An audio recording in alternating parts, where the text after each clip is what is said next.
तो आज हम लेके आए हैं अपना लेक्चर 3 5000 क्वेश्चन की सीरीज़ का। तो स्टार्ट करते हैं हम अपने पहले क्वेश्चन से। Which type of coal is difficult to light in the open air. Open air मतलब खुले में, जैसे क्या है कि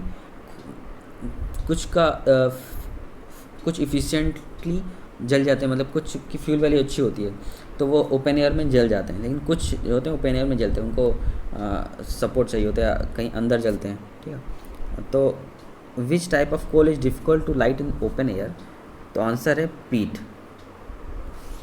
आंसर है। तो नेक्स्ट क्वेश्चन अपना ल्यूकेमिया और blood cancer is characterised by abnormal increase of which cell. ठीक है, जो ब्लड कैंसर होता है जिसे हम ल्यूकेमिया बोलते हैं, याद रखिएगा कि कभी कभी आया था कि blood cancer is also called as. ठीक है, तो आंसर में एक ल्यूकेमिया भी आपको ऑप्शन होगा। ठीक है, तो आपको पता होना चाहिए ब्लड कैंसर को ल्यूकेमिया भी बोलते हैं। ठीक है, अब क्वेश्चन क्या है, क्वेश्चन है अपना ल्यूकेमिया और blood cancer is characterised by abnormal increase of which cell. इसको हम पता कैसे करते हैं कि किसी इंसान को ब्लड कैंसर है, तो ये पता चलता है जो अपने में आरबीसी और डब्ल्यूबीसी, प्लाज्मा, ठीक है, ये चीज़ें होती हैं। तो आरबीसी और डब्ल्यूबीसी में आरबीसी जो काउंट होता है वो इससे ज़्यादा होता है। ठीक है, लेकिन अगर इनकेस उसको ब्लड कैंसर है, ठीक है, ब्लड कैंसर है तो उसको, अगर उसको ब्लड कैंसर है तो उसको डब्ल्यूबीसी उसका ज़्यादा हो जाएगा आरबीसी से। ठीक है, तो ये कैरेक्टरिस्टिक है, उसकी कैरेक्टराइज कर सकते हैं कि उसको ब्लड कैंसर हो सकता है अगर डब्ल्यूबीसी ज़्यादा है हो रही आरबीसी से। और भी ऑप्शन हो सकते हैं, उसको हीमोग्लोबिन कम हो, लेकिन एक उसका जांचने का एक तरीका ये भी है। नेक्स्ट क्वेश्चन पे आते हैं हम लोग। How many subjects are in union list. जो यूनियन लिस्ट है अपने कॉन्स्टिट्यूशन में, अपने इंडियन कॉन्स्टिट्यूशन में यूनियन लिस्ट में कितने सब्जेक्ट हैं, तो अपने यूनियन कॉन्स्टिट्यूशन में अपने 97 सब्जेक्ट्स हैं। 97 सब्जेक्ट्स हैं। नेक्स्ट क्वेश्चन हम लोग आते हैं। विच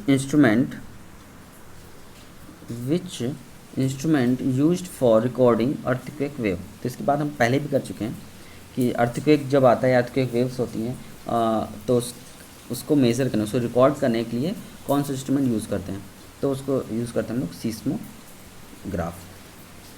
seismograph.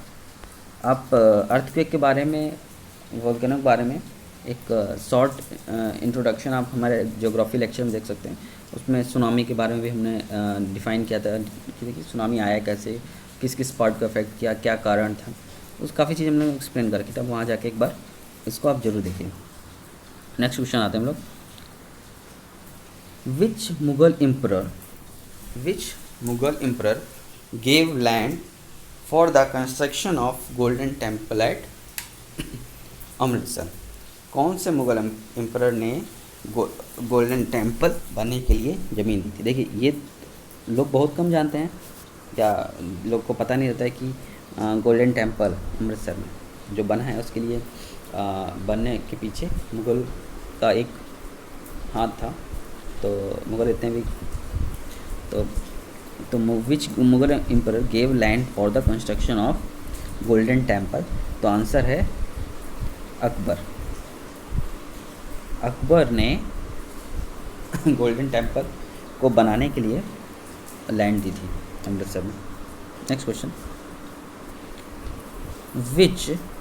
What does oxidation involve. Oxidation में इन्वॉल्व क्या था। ऑक्सीडेशन मतलब कोई रिएक्शन होती है तो उसमें जब ऑक्सीडेशन होता है तो उसमें क्या होता है, उसमें ऑक्सीडेशन होने का मतलब ये होता है लॉस ऑफ इलेक्ट्रॉन, और अगर ऑक्सीडेशन और रिडक्शन होता है तो गेन ऑफ इलेक्ट्रॉन। तो ये दो चीज़ें होती हैं। ये आप 10th high school 10th 11th 12th में पढ़े होंगे, रिडक्शन ऑक्सीडेशन रिएक्शन को बैलेंस करना, तो वही चीज़ है। तो जो ऑक्सीडेशन का मतलब है लॉस ऑफ इलेक्ट्रॉन। ठीक है, नेक्स्ट आते हैं हम लोग। Among South Asian countries which one is the maternal mortality rate 1000 lives per birth lowest. कौन सी South Asian country, South Asian country में किसका मैटरनल मोर्टेलिटी रेट सबसे कम है? सबसे कम किसका है? वो है बांग्लादेश का। बांग्लादेश का मोर्टेलिटी रेट सबसे कम है। नेक्स्ट आते हैं हम लोग, what is meant by under writing? The term frequently used in financial sector. जो फाइनेंशियल सेक्टर में एक टर्म यूज़ किया था अंडर राइटिंग, ठीक है, तो अंडर राइटिंग टर्म यूज़ किया था, वो उसका मतलब क्या है? मतलब उसका मतलब है under valuation of the assets, under valuation of assets, उसका मतलब है under valuation of assets. Next आते हैं हम लोग 9 question, caldera is feature associated with which thing? Caldera is feature associated with which thing? तो कैल्डेरा जो वोल्केनो होता है, ठीक है, वोल्केनो होता है, उससे एसोसिएट होता है। कैल्डेरा एसोसिएटेड विच थिंग, तो ये एसोसिएटेड है वोल्केनो से। Next question, under the leadership of which guru did the Sikh become a political and military forces? किस गुरु, मतलब जो सिख सेक्ट में, सिख धर्म में क्या था कि सिख धर्म पहले मिलिट्री फोर्स नहीं था, वो सिर्फ एक वो संत लोग मतलब होते थे, वो मिलिट्री फोर्सेस नहीं थी वो। लेकिन after Guru Gobind Singh,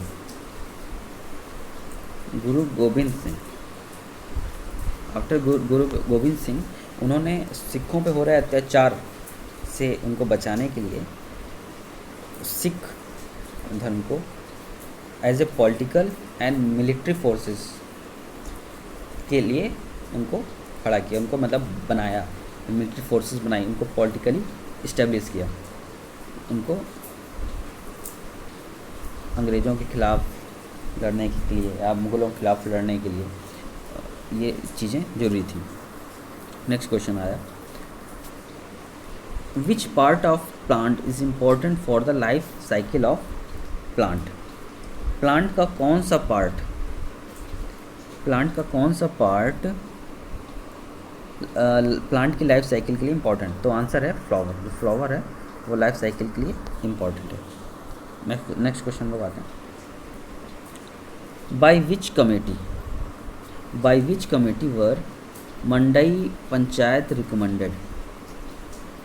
by which committee मतलब कौन सी कमेटी ने मंडई पंचायत को रिकमेंड किया था, रिकमेंडेशन किया था? तो वो कमेटी थी Ashok Mehta committee. Ashok Mehta committee recommended Mandal panchayat. Next question लोग आते हैं, what will be if a pendulum clock be taken from the earth to a revolving artificial satellite?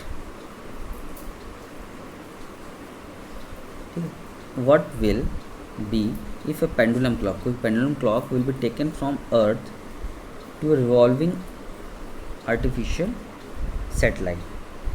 तो क्या होगा? तो होगा it will stop all together, दोनों एक साथ बंद हो जाएंगे।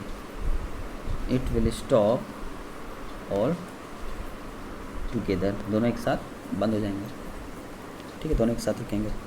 नेक्स्ट क्वेश्चन आते हैं हम लोग, which city is associated with the river Mekong? Mekong river जो रिवर थे उससे जुड़ा हुआ शहर कौन सा है?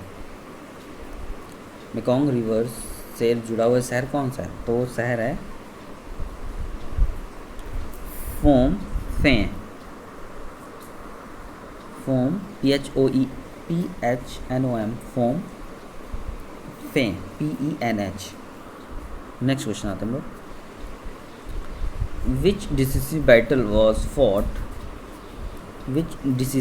Battle was fought during third Carnatic war between Indian and French? Sorry England and French, England और फ्रेंच में जो कार्नेटिक वॉर होती थी, जो इंग्लैंड और फ्रेंच के बीच में जो वॉर जो होती थी उन्हें हम कार्नेटिक वॉर बोलते थे, फर्स्ट सेकंड थर्ड। और इनका रिलेशन नॉट ओनली सिर्फ इंडिया में, इनका ऑल ओवर वर्ल्ड चलता था। तो किसी जगह पे इंग्लैंड जीतता था, किसी जगह पे फ्रेंच जीतता था, ठीक है। तो क्या था कि धीमे धीमे जब फर्स्ट बैटल थी तो कहीं भी फ्रेंच जीता, कहीं पे इंग्लैंड जीता, तो दोनों में संधियाँ हो जाती थी कि हाँ आप हमारे लिए ये करिए, आप हमारे लिए ये करिए। लेकिन जो थर्ड कार्नेटिक वॉर थी, जो थर्ड कार्नेटिक वॉर थी वो एक डिसिसिव बैटल थी। इसके बाद से फ्रेंच को इंडियन सब कॉन्टिनेंट को छोड़ के जाना पड़ा, ठीक है। तो वो बैटल हुई कहाँ थी, जो थर्ड बैटल थी हुई थी, तो थर्ड डिसिसिव बैटल थी कार्नेटिक वॉर की, वो थी वंडी वॉश में, वंडी वॉश में, वंडी वॉश में हुई थी। नेक्स्ट आते हैं हम लोग,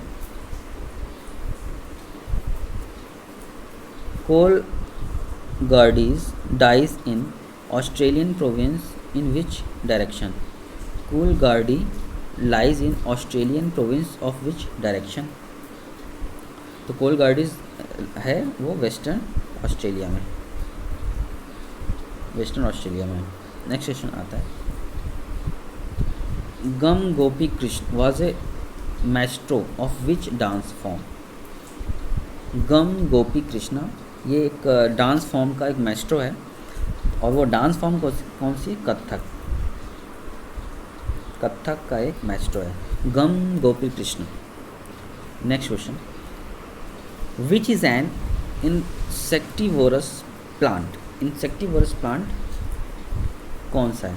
तो एक आपको आंसर ये, पिचर प्लांट जो होते हैं, pitcher plant are insectivorous plant. Next question आते हैं हम लोग,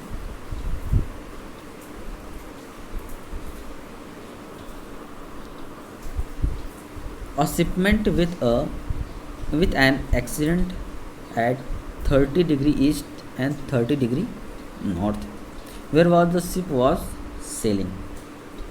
देखिए ये अपना अर्थ है, ये ईस्ट, ये वेस्ट, ठीक है, वो लॉन्गिट्यूड थी, ये लैटिट्यूड्स हैं, ये जिसमें क्या ऊपर चलता है नॉर्थ, नीचे चलता है साउथ, ठीक है। तो ये एक 0 डिग्री रहेगा जिसे हम प्राइम मेरिडियन भी बोलते हैं। तो अब 30 डिग्री ईस्ट मतलब इधर है, इधर होगा, और 35 डिग्री तो इधर रहेगा, तो ये कहीं बीच में होगा। तो वो जगह कैसे होगी, तो इसके लिए आपको एटलस का ज्ञान होना चाहिए, पता होना चाहिए एटलस में क्या चीज़ कहाँ होती है। तो इसका आंसर है, इसका आंसर है मेडिटेरेनियन, ठीक है, इसका आंसर है मेडिटेरेनियन, मेडिटेरेनियन।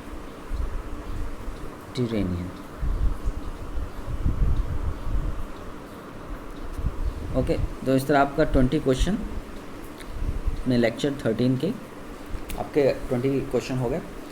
सो अगर आपको हमारा लेक्चर पसंद आए तो please like, share, subscribe and comment, और बेल आइकन दबाना बिल्कुल ना भूलें।